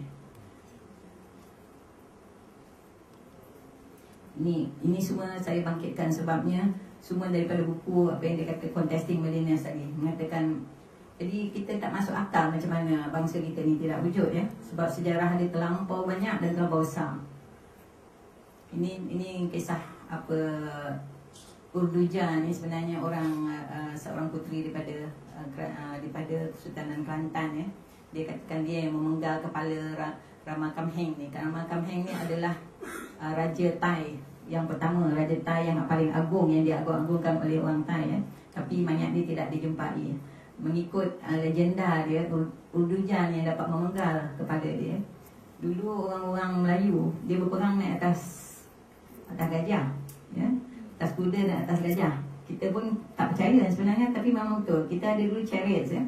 Kita boleh memanah dengan atas chariots, boleh memanah atas kuda, kita boleh memanah atas daripada apa ni?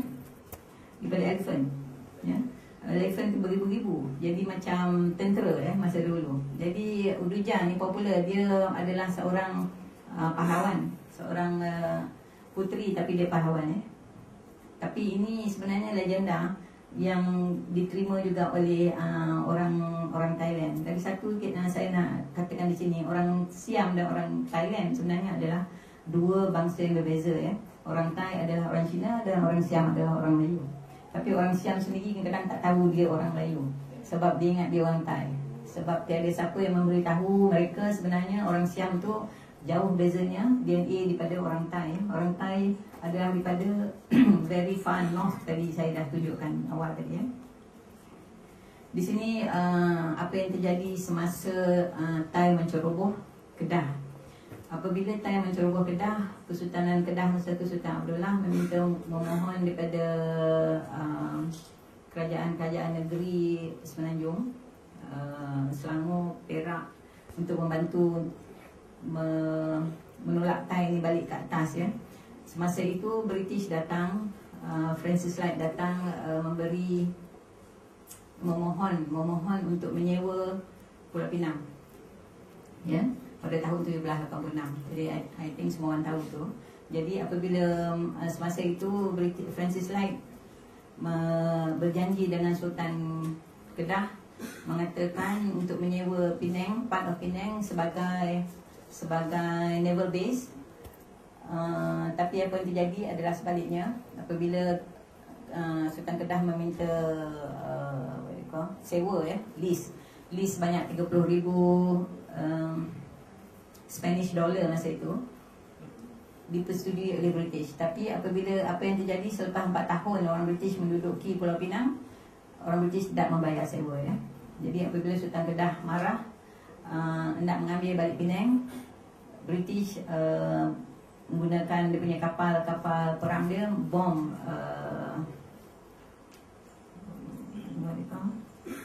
bahagian sebelah Penang tu, seberang perai ya. Jadi banyak orang askar-askar Sultan Kedah mati. Jadi Sultan Kedah terpaksa akur kepada British dan membiarkan British menduduki Pulau Pinang.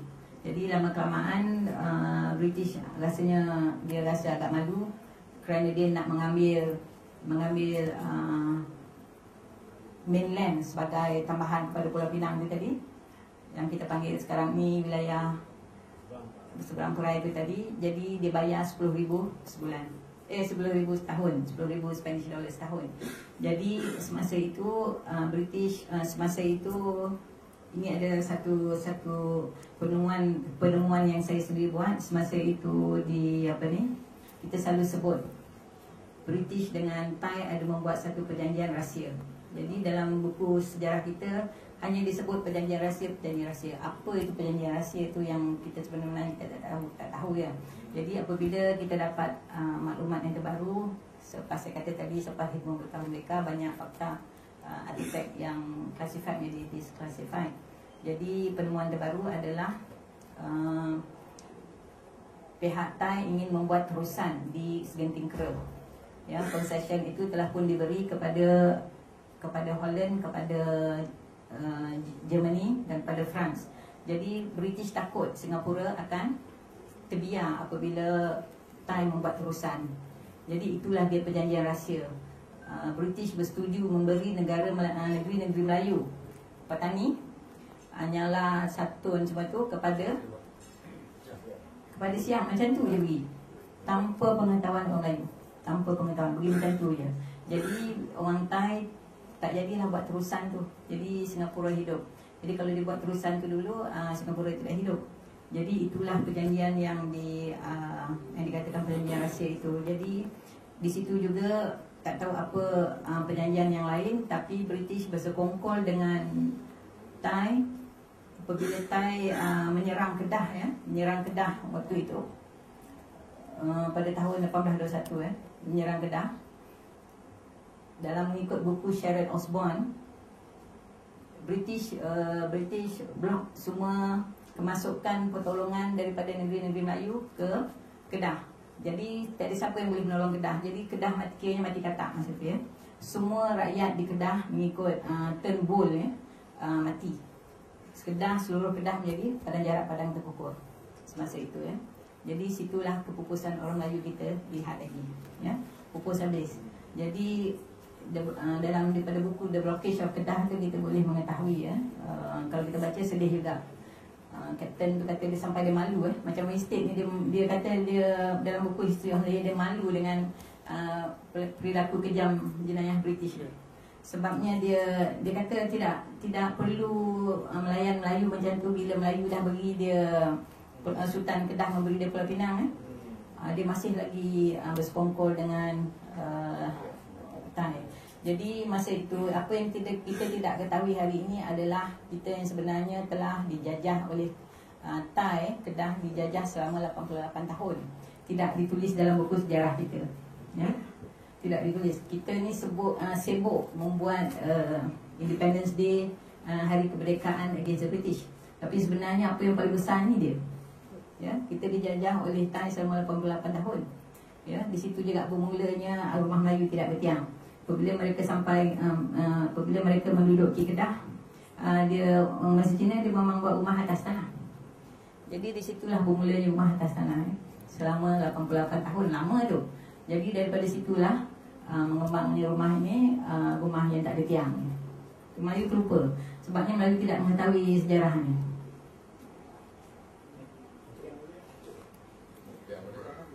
Jadi di sini Turnbull, ya, saya dah cakap tadi, The Blockage of Kedah ni, buku The Blockage of Kedah ni ditulis oleh Osborne. Dia seorang kapten British, ya. Dia pun kata dia malu dengan perangai British ni. Jadi dia tulis buku ni. Jadi buku ni tidak sampai ke mari. Orang British memandai buku ni tak sampai ke mari. Kalau kita nak beli buku ni hanya melalui Amazon.com. Ya, kalau beli daripada apa ni tak ada. Dibeli you pergi kat London pun buku ni tak ada. Stop already printing dia. So kena beli pada kanan kedua, ya. Jadi di sinilah kalau kita baca buku ni, especially buku John Turnbull ni, kalau kita baca kita menangis, ya. Macam mana rakyat Kedah, ya, ribuan rakyat Kedah ni dibunuh, wanita diperkosa, lelaki disiap-siap diberi makan buaya, ya. Wanita yang mengandung pun dibunuh, rumah, sawah, bendang semua dibakar, ya. Tu ribuan saki-baki yang tak dapat melarikan diri tu mati macam tu je lah. Paruh dihantar kat Liko, semua ini di sini. The way dia bunuh ni, ini lagi satu yang kita tak sampai hati, ya, tengok, ya. Satu lagi ni dia buat orang tu menyangkung dan dia taruh pokok nipah bawah dia punya punggung tu. Jadi pokok nipah ni dia naik cepat, ya, pucuk dia naik cepat. Jadi bila pucuk dia naik ke atas, memakan masa 3 hari 4 hari untuk orang tu mati. Jadi ini adalah satu game, ya, satu game untuk orang Thai. Satu kesukaan bagi dia melihat orang terseksa.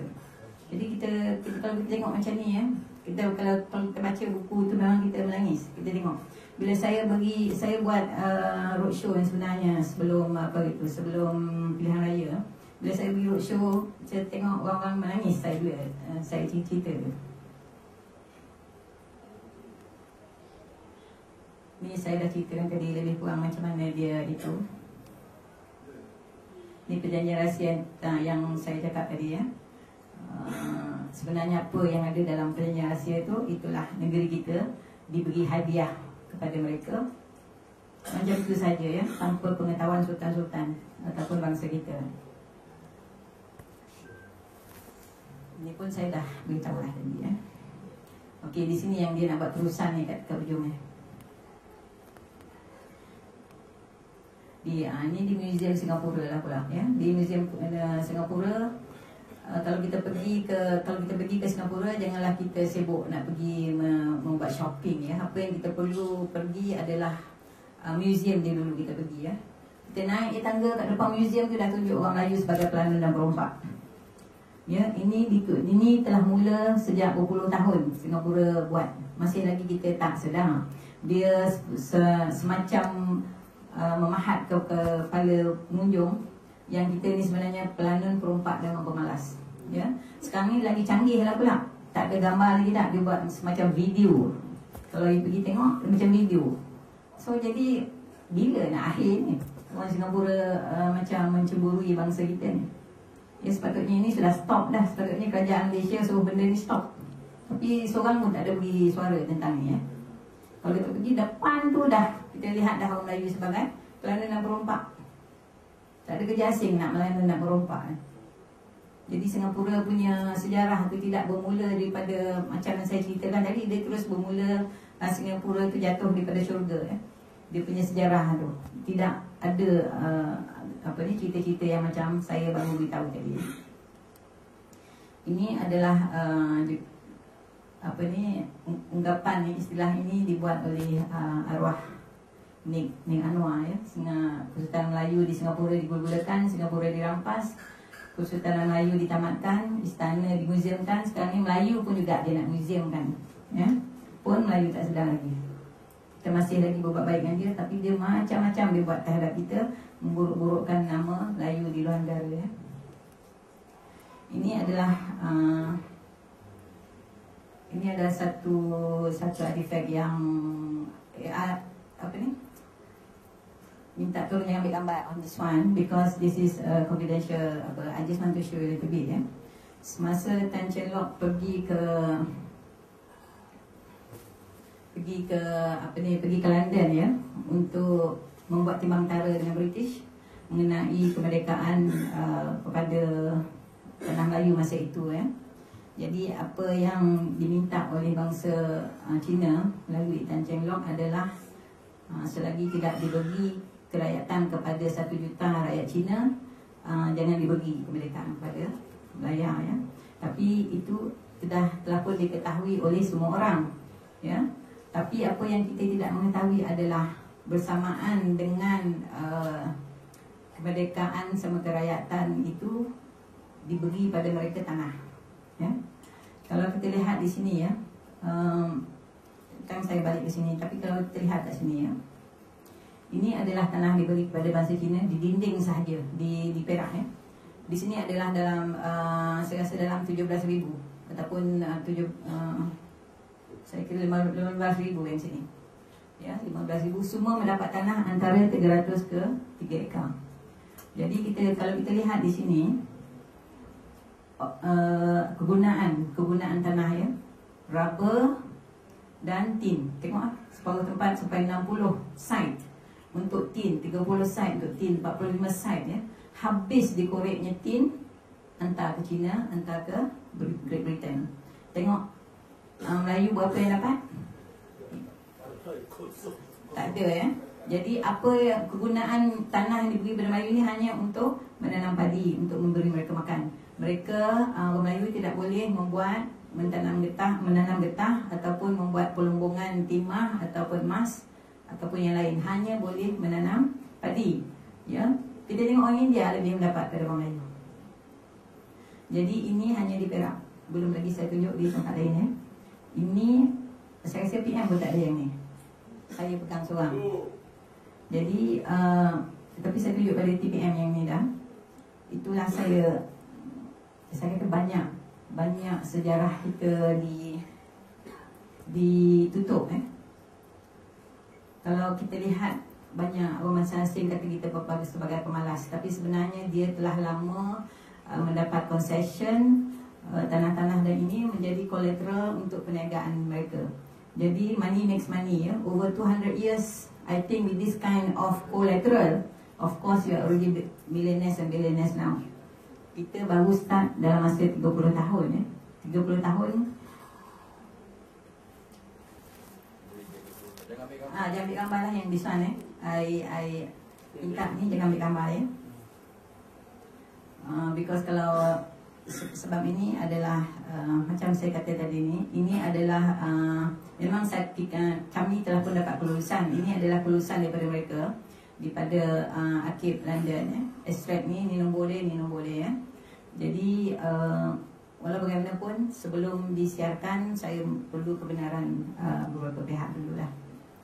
Ya, jadi berbalik kepada sini ya, money makes money. Jadi kalau kita nak katakan Melayu sebagai pemalas dan bodoh seperti yang dipaparkan di Museum Singapura tadi adalah tidak benar. Sebenarnya sekarang ni kita lihat banyak anak-anak kita, cucu kita yang berjaya yang mendapat 9A, 10A kerana diberi peluang yang sama. Dahulu kita tidak diberi peluang yang sama.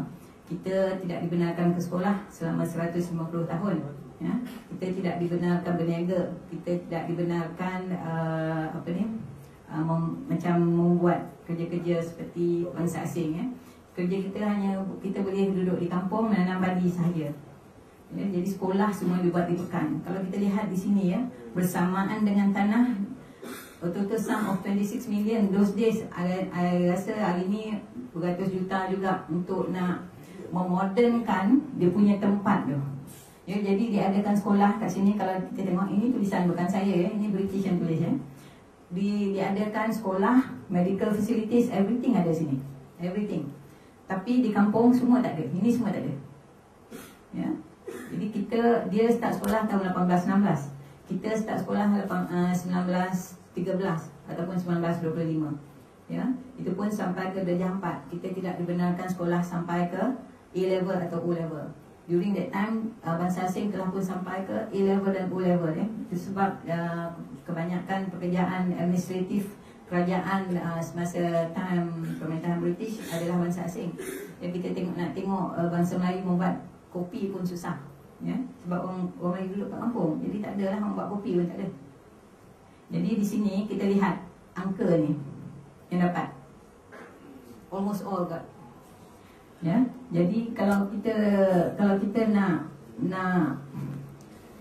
buat bising bermula yang sebenarnya ya, dia telah pun dapat dari awal ya. Kita baru nak dapat sikit macam AIM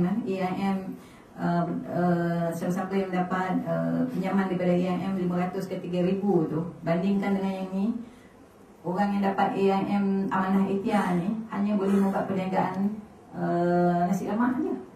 Kita Najib kata NKRA you have to jump in the wagon to join them. Macam mana dengan 500 dan 3,000 pinjaman daripada AIM? Betul? Ada juga bantuan pinjaman daripada SME Bank, but I think that one certain people yang dapat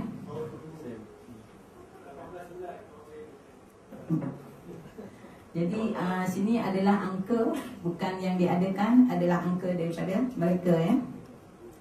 Jadi yang ni ini pada tahun 19 this one terjadi 1926 ya. Ni nama dia Tan Abun Wong semua ni. Dia dapat tanah berapa ribu hektar di sini. Tengok jumlah orang Melayu kat sini, Cina berapa. Tapi tengok tanah yang dia dapat. Sewa tanah adalah RM1 untuk 1 tahun. Bila saya baca dia punya tu ya, sewa tanah dia RM1 untuk 1 tahun. Jadi macam mana dia kata dia tak dapat? Saya heran jugalah. Lagi satu sini yang saya sebut pasal Melayu tidak pergi ke sekolah tadi, ini daripada mulut dia sendiri ya. Ini Hugh Clifford berkata ya. Ini saya dah terjemahkan ni. Okey, dia berkata apa? Melayu, dia tak galakkan Melayu pergi ke bandar. Melayu ni digalakkan terus menanam padi saja.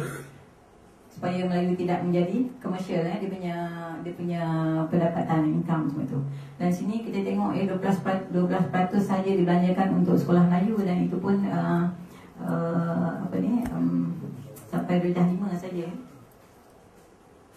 Probably masa tu yang bagian Tuan Aziz tahu kot. Saya tahu. Okey. Kelas yang lebih tinggi ke jam 4. Jam 4, yes. Yang diajar daripada sekolah buat kebun.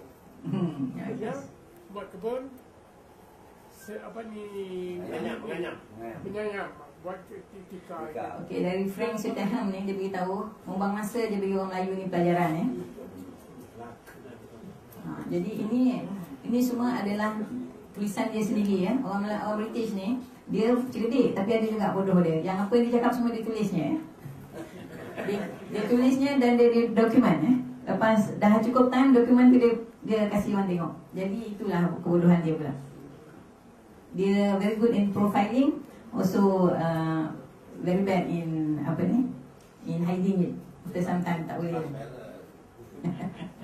Jadi dari sini kita dapat ketahui cara dia menindas bangsa Melayu dia. Okey, di sini saya ingin sebut tentang macam mana agungnya Melayu ya. Ini ada kapal Melayu ya. Kapal Melayu yang bernama Mendam Berahi. Antara yang terbesar di dunia. Ya, Mendam Berahi ni. Tapi orang Melayu daripada dulu sampai hari ni ya, dia tak suka berperang. Jadi kereta dia pula. Kapal dia tidak dilengkapi dengan alat-alat peperangan. Kalau kita tengok sini memang tak ada alat peperangan. Sebab yang apa yang di-carry hanyalah beras untuk dijual, emas, timah, kayu gaharu, whatever. Ni kapal terbesar Portugis. Kapal terbesar Portugis kalau kita tengok ke tepi ni penuh dengan meriam. Sama juga dengan kapal British ataupun kapal Cina ya. Semua tepi ni meriam. Jadi maknanya they are more into menjajah. Kita tidak. Kita hanya berbuat baik. Jadi selalu orang baik ni selalu kalah ya. Jadi itulah dia.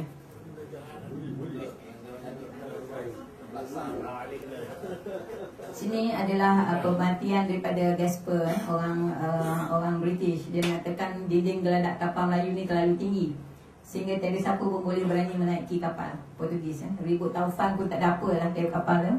Really very big, macam frigate Amerika, macam tu lah besarnya saiz kapal Melayu Dan kapal Melayu ni bukan sahaja dimiliki oleh Sultan Melaka ataupun Sultan Johor. Ia juga dimiliki oleh Sultan Aceh, Majapahit dan juga Sriwijaya, Champa masa tu. Jadi banyak kapal ni ya. Kapal sebesar tu bukan satu dua, banyak. Ya, itu yang digeruni oleh orang Portugis masa tu Ini adalah kapal Giliong Johor pun besar juga ya. Ini kepunyaan Sultan Johor masa tu. Dia mempunyai beberapa kapal Giliong Johor ni Dia gunakan kapal ni sebagai inspektor Selat Melaka. Mengawasi pirates. Tapi mengikut kapal Giliong ni juga membuat piracy lah, mengikut Singapura punya sejarah Dalam buku Tom Pirates ni dia mengatakan kapal Jong Melayu ni dari Melaka dan Jawa ni bila berlabuh di China, di Canton orang Cina suruh kapal Melayu ni berlabuh jauh-jauh sikit. Sebabnya satu kapal Melayu boleh menewaskan 20 kapal Cina. You see that's the size of Malay punya apa. And it's written by orang lain bukan bangsa kita. Jadi ini menunjukkan memang kapal-kapal Melayu ni memang besar-besar dahulu dipersetujui oleh sejarawan barat mengatakan alam maritim ni adalah kepunyaan Melayu dahulunya, baru bangsa asing memasuki alam maritim ni.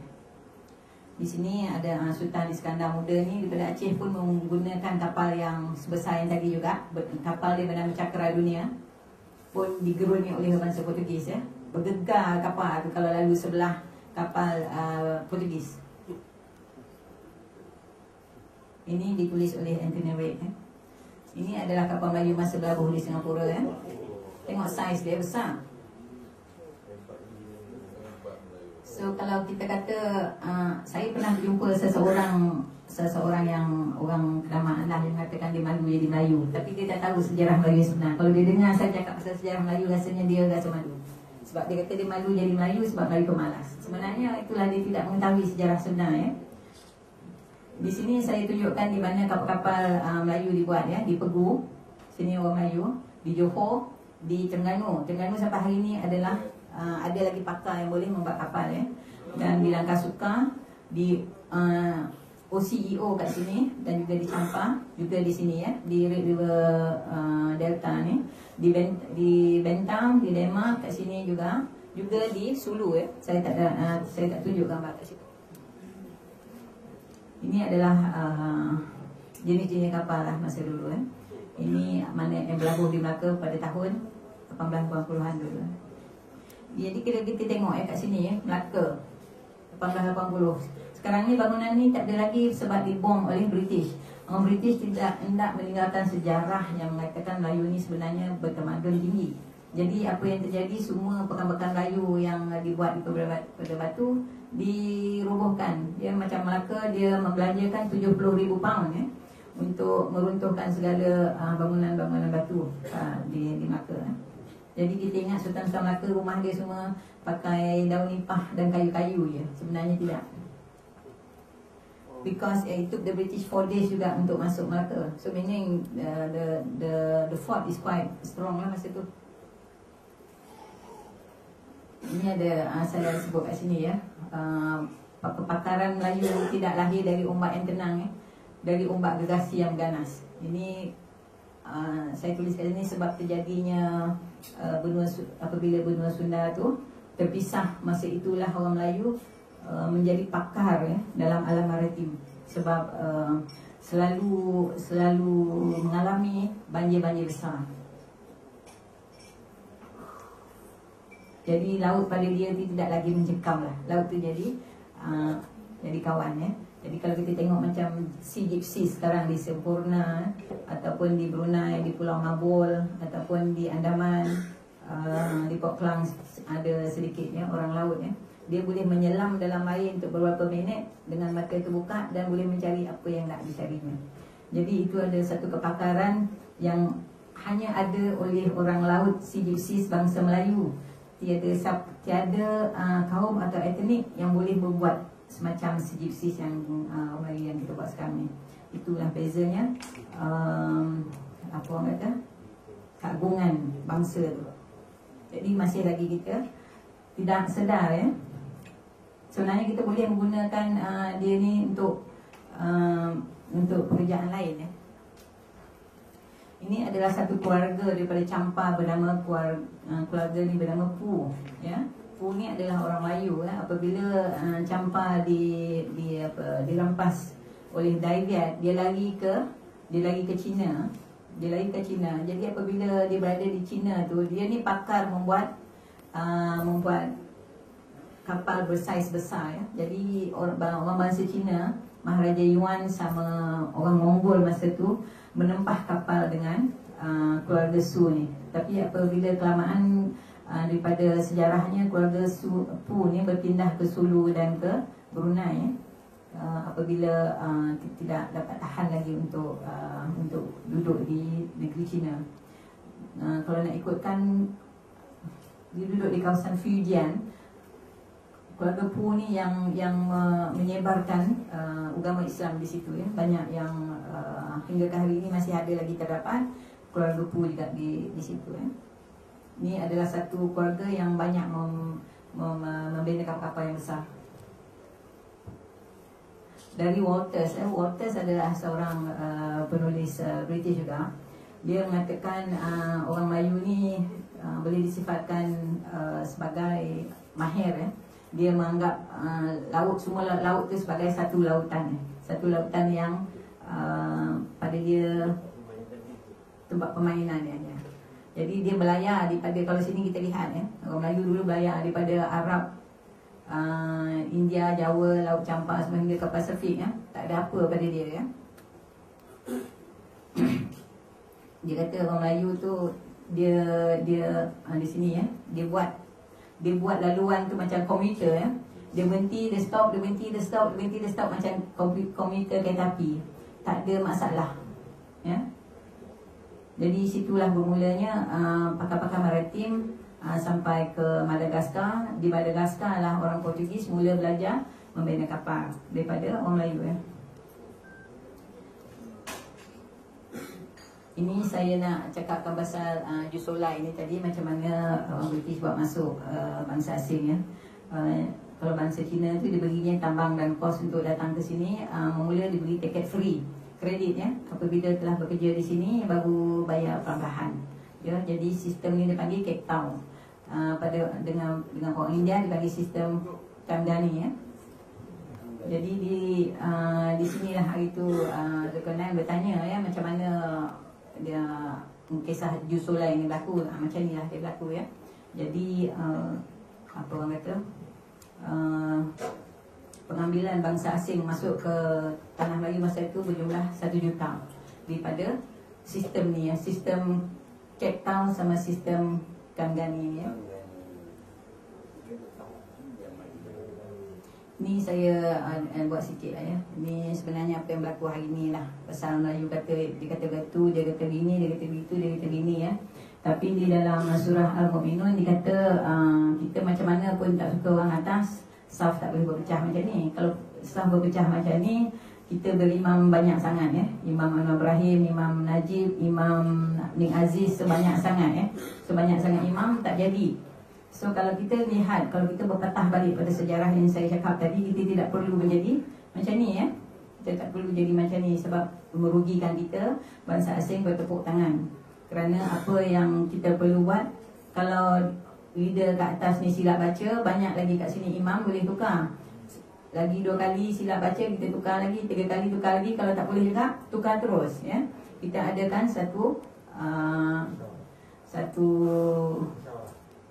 musyawarah pilihan raya. So this is what happen lah. Jadi apa yang terjadi yang macam ni adalah satu kebanggaan pada orang Amerika, orang British, orang apa lagi dia masuk dia punya jarum senang. Ini adalah kertas perjalanan apa tu yang saya cakap tadi. Cape Town sama Kagani ni. Dia punya tak ada pun dalam bahasa kita Okey, ini buku yang kami buat. InsyaAllah kalau tak ada apa halangan akan siap dalam masa yang terdekat ni 2 jilid dahulu mengenai sejarah asal-usul bangsa Melayu InsyaAllah juga kalau tak ada apa halangan banyak lagi jilid akan keluar mengenai treaties dan juga perjanjian-perjanjian dengan British atau dengan bangsa asing. Dan juga banyak lagi dalam treaty dan jilid yang tu ada lagi artifak-artifak rahsia yang saya harap dapat disiarkan. Jadi untuk kerana itu akan membuka mata banyak bangsa asing supaya menyedari yang kita ni sebenarnya yang tertekan, bukan bangsa yang mendatang yang tertekan Jadi dengan itu saya ucapkan berbanyak terima kasih. Wabillahi taufiq wal hidayah. Assalamualaikum warahmatullahi wabarakatuh.